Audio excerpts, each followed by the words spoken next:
Welcome to the 10-minute UFC breakdown. This week I'm focusing on the Overeem versus Sakai fight card coming up this weekend on ESPN. Last week I actually went 10-0 on my picks. Got 135% return on investment for my betting guide on the MMA Geeks podcast, which is right below. I actually didn't end up posting a video last week, and I regret it because damn, those stats are good. Let's get into this card. Overeem versus Sakai is obviously an interesting matchup. We've got kind of an old guard versus new guard situation here. Overeem is a crafty veteran. He started his career at 205 pounds, gained like 40 or 50 pounds of pure muscle and started berserking motherfuckers at some point at heavyweight, and then won the K1 World Grand Prix, came into the UFC, got popped for steroids, deflated, started losing fights. He literally had to change his style from being this monster berserker to just being a lot more crafty, a lot more footwork, a lot more defense, throwing a lot less strikes per minute because he's afraid of the counter. He's been knocked out probably over a dozen times at this point in his career. So that's not really something that he can afford, I would say, in general. He throws kind of pot shots or counters at this point, doesn't really throw combos at all. Good clinch takedowns, solid ground and pound, and guillotine on the ground. He's got wins over Alexei Oleinik, Walt Harris, Sergey Pavlovich, Fabricio Verdum, and Mark Hunt. So basically either like really old veterans who've lost a lot of their athleticism or really new guys that don't quite have it figured out yet. His losses are to the best of the best. Rosenstruik, Ngannou, Curtis Blades, Stipe Miocic, literally the elite in this division. So if Augusto Sakai can get this win, then he should be considered one of the absolute best heavyweights in the entire world. Sakai is 15-1. He's eligible for that kind of label, right? If he can pull this off. Undefeated in the UFC at 4-0. His one loss is to Czech Congo from a couple years ago, but he does have two split decision wins in the UFC over Andrei Arlovski and Blagoy Ivanov. Both of those fights could have gone the other way. There's an argument to be made that both fights should have. So the question is he ready for an Overeem level opponent? If he didn't have the power to hurt Andrei Arlovski, I have some concerns there. He kind of starts off slow. He picks up pressure as the fight goes on, as his opponent gets a little bit more tired. And he's been, I think, focusing more on being aggressive in his fights. But I wonder if that's going to work when he's never been 5 rounds. Overeem has been a bunch of times. He doesn't seem to have the kind of power that Overeem usually succumbs to. So I am edging Overeem on this one fairly close, but there's good reason for it. Here's the thing. Overeem's big weakness is the fact that he can be knocked out. And Sakai's knockdown ratio, as you can see, is not very high. 0.33 per 15-minute fight. He maybe has, I think, 2 knockouts in the UFC, one of them being over Chase Sherman, the other pretty mediocre heavyweight. And then he's got 2 split decision losses over guys that are up there, that are like below Overeem, but more in that conversation. I do. I like Overeem here because his weakness is not something that Sakai has, but there's a chance that Sakai has phenomenal fucking cardio and can just pick up the pressure on Overeem, who gets tired more now than he did earlier in his career. Next up, we've got Ovince Preux going up against Alonzo Menifield. This is rescheduled from 2 weeks ago because Ovince Preux tested positive for COVID. 2 weeks later, he's perfectly fine to compete. We're very comfortable with this. Seems kind of odd. But anyway, St. Preux is super experienced. He's got a great front flu choke, power in his hands, fast kicks. His speed and explosiveness for 205 pounds is pretty solid.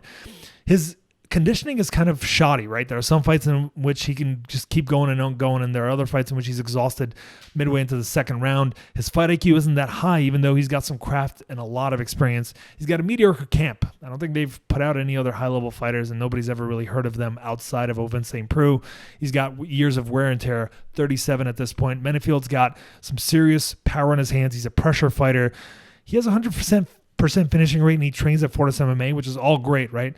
Downside is that he's 32 years old and he's kind of a young prospect, only 10 fights into his career. His conditioning after the first round is not very good, judging by his last fight against Devin Clark. If Devin Clark was able to outcraft you and beat you and survive your big hits, then I expect Ovince Preux should be able to at least do that. Ovince Preux is bigger, as you can see here by the stats. He's got a significant height advantage, significant reach advantage. He's got way more experience. Now, the only edge that Menifield might have over him is in the power, but Menifield's been knocking out pretty mediocre opponents. So Ovince Preux's been fighting high-level opposition for a long time. So I like Ovince Preux to do his thing here. I expect that he'll survive the early onslaught and then take over after that. As you can see, the grappling stats all favor St. Preux in this one. Next, we've got a matchup between Michel Pereira and Zelim Imadaev. This one's interesting, right?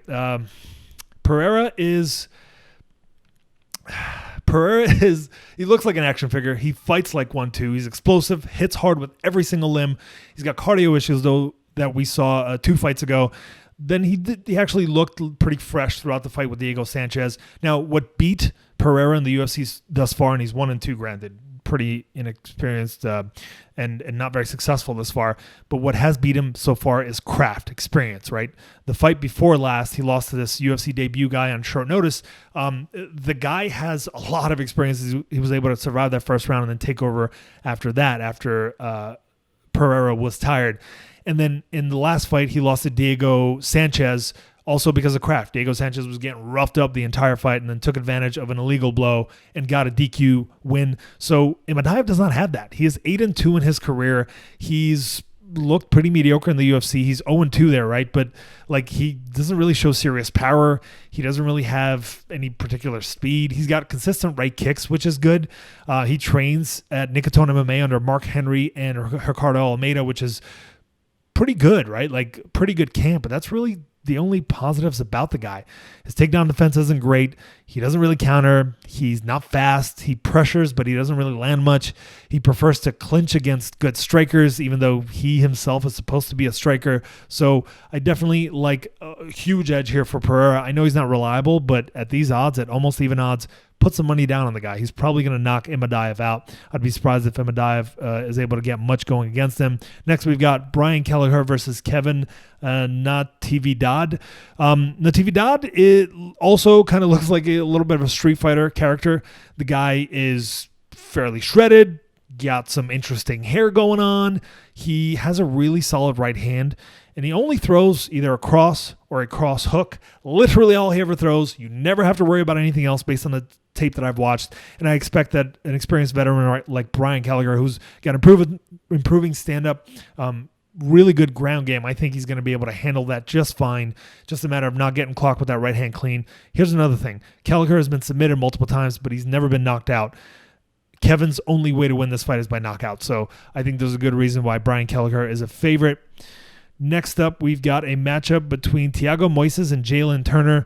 Moises is the favorite in this matchup. He is the shorter man by a significant amount, as you can see here. He's got a significantly less reach, less leg reach, so like size-wise, Jalin Turner has all of the advantages, right? Jalin Turner's knockdown average is 0.76 per 15 minutes. That's really impressive. The guy hits very hard. So standing up, pretty safe to say that Jalin Turner is going to have a huge edge. Moises is a good grappler, though. I think, like, depending on who you ask, he's either really high level or he's just a black belt. I happen to think he's closer to being just a black belt. I know he got that submission over Michael Johnson in his last fight, but Michael Johnson has a pretty shitty record over his last couple of years, and I'm not sure that that's super impressive. He was outstruck by Michael Johnson 27-1 in that first round. Now, the significant strikes, obviously, all of these stats are favoring Turner except for defense. One thing about Moises' stand-up that's good is that he holds a really high guard when his opponent's throwing offense.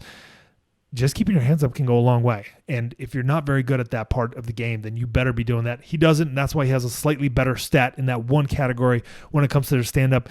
And on the ground, here's the thing. Moises has 50% takedown rate, right? So he's not a proficient takedown guy. 71% takedown defense for Jalin Turner is pretty good. Jalin Turner doesn't get submitted in his career, right? He tends to get knocked out. He doesn't have a great chin. Moises is not going to knock this man out. Moises is a black belt, right? And his ground game is his strength. Jalin Turner is a brown belt, and he's pretty good on the ground himself. So I think at the very least, Jalin Turner can survive if he does end up on the bottom, and then he should be able to win at least 2 of the other rounds, or possibly even finish. The guy is a finisher through and through. So I like Jalin Turner here. I like the underdog, even though I know a lot of smarts are going with the favorite here. Next up, we've got a matchup between, switching on to the prelims now, Andre Muniz and Bartosz Fabinski. Fabinski is basically, like, I'm a little bit surprised he's in the UFC. He's extremely boring. He doesn't do any damage. All that he can do, and by the way, he's 3-1 in the UFC, so it's a pretty damn good record, right? All that he's shown that he's able to do thus far is get on top and hold you down and score points enough to win. Doesn't have good stand-up, doesn't have good jiu-jitsu, but he is good at that one category. Muniz is a really good grappler. I think he's a better grappler than Moises, even though Moises has a better reputation for that department. I think Muniz can probably submit Fabinski or at least get top position after being taken down. Fabinski's only edge here is the grappling. Muniz has been knocked out several times in his career, right? That's generally how he loses. Fabinski doesn't have good stand-up, and he doesn't have power. Muniz has shown power. He's knocked down a few guys in his career. Muniz has super high-level submission ability, so I like Muniz here. By the way, his record is listed at 1-0. That's in the UFC. That's not his overall record, of course. And as you can see, the stats here, I don't know how the knockout stats favor Fabinski. Maybe he's TKO guys in his career on the ground or something, but that guy is not a good stand-up fighter whatsoever. He is extremely effective as just purely a grinder, though. I like Muniz in this matchup. That's another underdog pick that I am making here. Next, we've got a matchup between Viviana Rujo and Montana De La Rosa. Obviously, Montana has a bit more experience. She's 4-1 in the UFC. Rujo, I believe, is 2 or 3-1 in the UFC. Her one loss was in the last fight against Jessica Ai. She kind of got tired, and then just Jessica Ai has the experience and the craft to kind of take over if that does happen. That's exactly what happened there. Here's the thing. Viviana Rujo has 100% takedown defense, right, which is pretty phenomenal. Can't complain about that. If we look right over here, nobody's taken her down in the UFC thus far. However, here's an important thing. In the second round of her fight against Sarah, what was her name? I'm forgetting the name of this veteran who we all know the name of. In the second round of her fight, 2 fights ago, I believe, she ended up on her back after getting turned over, and she just laid on her back throughout the duration of that round. She never got up. She didn't really try for submissions. Montana De La Rosa has really good takedowns. Her takedown accuracy is 33%, I hear you, but she goes for a lot of them. She gets 2 takedowns average per 15 minutes. She's going to be able to take, if she's going to be able to take Arujo down once Arujo gets tired, she's going to keep her down, and she's going to, at the very least, score points, if not submit her. I'm going to go with Montana De La Rosa here. I think Arujo also might have taken this fight on shorter notice, so what will her conditioning really be like? I think that's a major question. For that reason, I'm going with Montana De La Rosa, but if Arujo can keep from getting taken down, if she can keep from being on bottom against De La Rosa, she's absolutely going to win this fight. She's way better standing. It's not even competitive in that department. But again, I'm going to go with the pressure fighter to tire out the fighter that's known for getting tired already. Next, we've got Alexandr Romanov versus Marcos Rogerio de Lima. I am very excited about this one, not because of de Lima, because I think Romanov can be something really, really special. He's 11-0, 6'2", 262 fucking pounds. He's a monster. He's a giant man. Here's the thing. Non-stop grappling pressure. He's explosive. He throws flying knees, throws jumping switch kicks. The man is a giant, yet he's extremely athletic. He's very quick. He did go to a third round once in his entire career, and he looked tired in that third round, even though he still won that third round. De Lima, though, he can't take advantage of that because he gets exhausted way faster. He's got serious power. He's a good top position grappler if he can get into that position, but he has no gas tank, and he has no heart once he's hurt. So I expect Romanov to just pour it on him immediately, just grind and smash, and he's got a certain level of ferocity to his ground and pound. He's kind of like the heavyweight Khabib. I mean, obviously early in his career, we still don't know how truly elite he is, but he looks like he could be something real special, especially in a division where you don't really see a whole lot of guys that athletic who've got that kind of record, that kind of performances. If you see his last couple of fights, he just fucking berserks people, and whether or not they're shitty heavyweights, that's impressive to me. As you can see, he's got all finishes. All 11 of his opponents have been finished within 3 rounds. I think he's only been to the second round once, or I should say twice, and he's been to the third round once. Outside of that, most of his opponents are victims in the first round. I like Romanov a lot in this matchup. I think the odds are, by the way, almost even, and you should absolutely invest in him. That's crazy talk. Next, we've got finally Cole Smith versus Hunter Azure. Cole Smith is more of a grinder than anything else. He just kind of takes top position, takes your back, hangs on there, he's not really that great at submissions from there. He doesn't really land any significant ground and pound from that position. More of a grinder than anything else. He's got good height for the division, though. For 135 pounds, 5'11" is legitimate, right? The thing is, he's got a reach disadvantage here to the 5'8" guy. Hunter Azure is a really good wrestler, trains at the MMA lab. He's got good hands, solid power. Even though he's coming off of a knockout loss, I like him to beat Cole Smith here, but don't sleep on Cole Smith. The odds are a little bit too lopsided here, so I wouldn't necessarily risk a bet on Hunter Azure if you can avoid it. That will do it for me. I quickly just want to make a couple of bet recommendations. I think Alexandr Romanov is phenomenal betting opportunity. Montana De La Rosa, maybe she can be parlayed with someone a little bit on the risky side, and I do hear that. I think I think that we can also, let's see, the main card here. I think Ovince Preux bettable here. Michel Pereira is very bettable. You can invest a decent amount of money into this guy. I know he's not reliable. I hear that, but Zelim Imadaev is very mediocre in my opinion. Brian Kelleher, in my opinion, is a solid favorite for good reason. Doesn't get knocked out. His opponent really, only wins by knockout. That's his only chance in this fight. And Jalin Turner, I don't mind placing a couple dollars on him. I know there's some risk in that matchup as well. If you want some more details on betting opportunities, check out my podcast, the MMA Geek C-Level Podcast. Link is down below. Actually went 10-0 last week on my picks, and I got 135% return on investment for my betting. Put in $200 and then profited $270.